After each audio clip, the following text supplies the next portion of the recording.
देश में कारोबार आसानी से किया जा सके, यानी कि ईज ऑफ डूइंग बिजनेस, इसकी कोशिशें सरकार की तरफ से लगातार चल रही है। लेकिन इन कोशिशों का नतीजा कहां तक पहुंचा है? क्या वाकई में ईज ऑफ डूइंग से कुछ राहत कारोबारियों को मिल रही है? अभी भी इस दिशा में क्या कुछ करना जरूरी है? ये बड़े मुद्दे हैं जिन पर आमतौर पर कोई बात नहीं करता, क्योंकि ये मुद्दे जुड़े हैं कारोबारियों से, इंडस्ट्री से, एसएमई से, बड़ी कंपनियों से लेकर छोटे प्रोफेशनल और छोटे कारोबारियों, यहां तक कि दुकानदारों से। हजारों कानून हैं, उसके चलते कई सारी फाइलिंग्स, कई सारी कंप्लायंस करनी पड़ती है और ये करने के लिए बड़ी मेहनत का काम है। आपको प्रोफेशनल्स रखने पड़ते हैं, फीस देनी पड़ती है, समय जाता है और सबसे बड़ी दिक्कत ये कि अगर आपको जरा भी समझ ना हो तो बड़ी बड़ी भारी पेनल्टी देनी पड़ती है। तो आज से जी बिजनेस पर हम यही मुहिम छेड़ने जा रहे हैं कि किस तरह से आम कारोबारियों को, छोटे दुकानदारों से लेकर बड़ी से बड़ी कंपनियों की कंप्लायंस सरकार कम कर सकती है। और ये मुहिम, ये कैंपेन हम शुरू कर रहे हैं और इसका नाम हमने दिया है कम करो कंप्लायंस, हैशटैग कम करो कंप्लायंस। और इस पूरे अभियान में हम सभी तरह के स्टेक होल्डर से बात करेंगे, कंपनियों से बात करेंगे, उनसे जानेंगे, समझेंगे कि कौन से ऐसे कानून हैं जिनकी अब जरूरत नहीं है और जिन्हें अगर अब बदला जाए तो देश में कामकाज करना, बिजनेस करना काफी आसान हो सकता है। तो आइए इस मामलों के एक बड़े जानकार जिनसे हम बातचीत करते हैं और उनसे लेते हैं पूरा नजरिया। वो है ऋषि अग्रवाल साहब, जो कि को फाउंडर और सीईओ हैं एवेंटिस रेगटेक के। अग्रवाल साहब, बहुत बहुत स्वागत है आपका जी बिजनेस पर और शुक्रिया हमारे लिए वक्त निकालने के लिए। पूरे देश में कंप्लायंस का एक तरह से यूं कह सकते हैं कि जाल बिछा हुआ है। ढेर सारी कंप्लायंसेस हैं जो एक कारोबारी को करनी होती है। इसमें किस तरह से खर्च होता है, पैसा लगता है, किस तरह से वक्त लगता है और किस सेक्टर में बहुत ज्यादा कंप्लायंस है और क्या माइंडसेट बदलने की जरूरत है, ये मेरा आपसे पहला सवाल है सर। अनिल जी, सबसे पहले तो आपको बहुत बहुत धन्यवाद मुझे कार्यक्रम में आमंत्रित करने के लिए। कंप्लायंस एक बहुत ही अहम मुद्दा है और मैं आपको शुक्रिया करना चाहता हूं कि आपने इस मुद्दे को आज उठाया है। पहले जान लेते हैं कि कंप्लायंस कितना है देश में।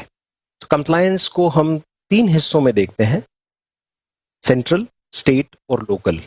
कुछ ऐसे मुद्दे हैं जिसपे केंद्र सरकार नियम बनाती है, कुछ ऐसे हैं जिसपे राज्य सरकारें नियम बनाती हैं और कुछ ऐसे हैं जो कि कॉन्स्टिट्यूशन की कंकरेंट लिस्ट पे हैं जिसपे दोनों सरकारें नियम बनाती हैं। देश में करीबन 1536 एक्ट्स हैं जिसमें सेंटर और स्टेट के मिला के हैं। करीबन 69,233 कंप्लायंसेस हैं इनमें और करीबन 6,618 फाइलिंग्स इन सब में मिलके होती है। तो आप ये देख सकते हैं कि जो देश में कंप्लायंस का जो इकोसिस्टम है बड़ा ही फैला हुआ है।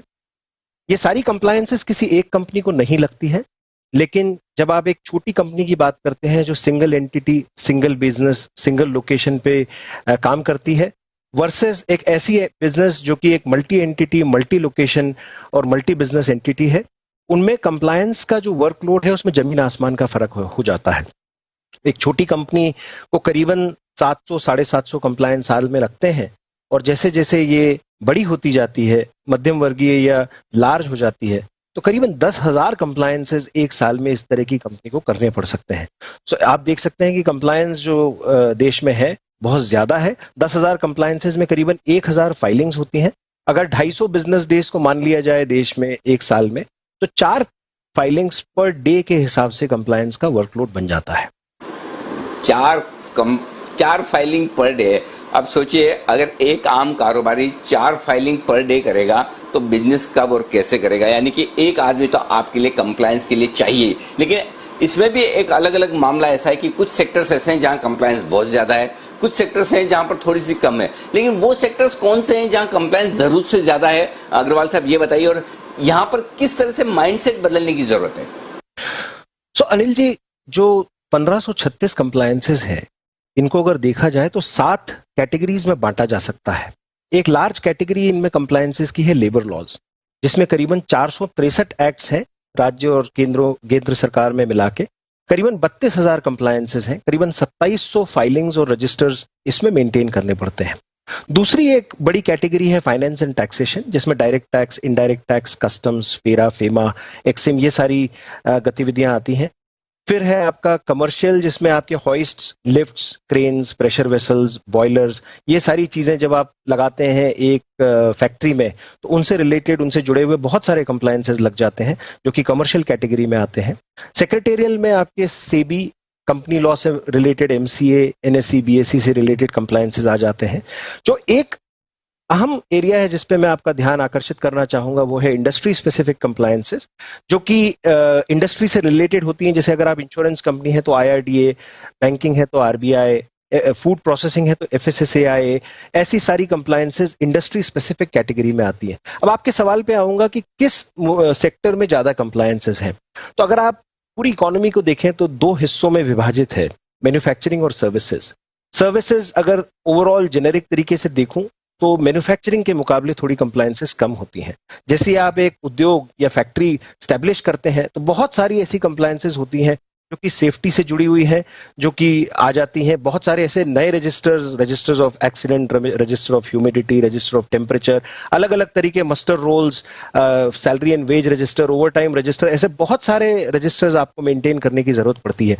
तो भले ही आप फार्मा चलाएं, ऑटोमोबाइल चलाएं, टेक्सटाइल कंपनी चलाएं, जो मैन्युफैक्चरिंग सेटअप है टिपिकली उसमें कंप्लायंसेस का बर्डन सर्विसेज से कहीं ज्यादा होता है।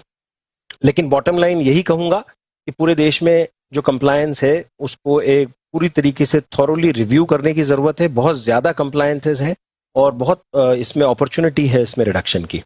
बिल्कुल। और अग्रवाल साहब, मैं आपको बधाई भी देना चाहता हूं, साथ ही धन्यवाद भी, क्योंकि ये ऐसा मुद्दा है जिस पर कोई काम करना नहीं चाहता। बड़ी मेहनत का काम है और सीधे सीधे जो फायदा मिलता है वो डायरेक्टली आपको या हमें नहीं मिलता, शायद कारोबारियों को मिलता है। और यही वजह कि जी बिजनेस ने कोशिश ये की है कि क्यों न इसे एक मुहिम के तौर पर छेड़ा जाए, इसे अभियान बनाया जाए और कोशिश ये की जाए कि जितने से जितने कानून कम हो सके, जितने से जितने कंप्लायंस कम हो सके, जितने से जितने फाइलिंग्स कम हो सके, उसकी कोशिश की जाए।